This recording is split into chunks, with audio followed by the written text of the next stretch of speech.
अस्सलामुअलैकुम दोस्तों, क्रिकेट की ताज़ा तरीन अपडेट हासिल करने के लिए मेरे चैनल को सब्सक्राइब कर लें। पाकिस्तान शाहीन दूसरे दिन बांग्लादेश ए के खिलाफ हावी रहे।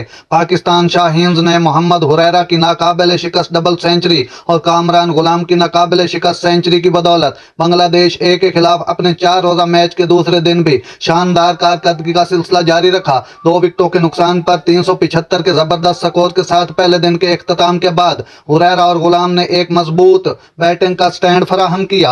इन दोनों ने बेलतरतीब हुरैरा ने डबल सेंचुरी 218 रन स्कोर किए और उसके बाद कामरान गुलाम ने भी सेंचुरी स्कोर की। पाकिस्तान का स्कोर 3 विकेट पर 467 बना। हुरैरा की शानदार बैटिंग की बदौलत पाकिस्तान ने बांग्लादेश को बड़े ही मार्जिन के नीचे दब दिया, जिसके बाद जब पाकिस्तान ने इन्हें डिक्लेयर कर दी 467 रन पर, तो उसके बाद बांग्लादेश की बैटिंग ने बहुत ही अच्छी बैटिंग का मुजाहरा किया।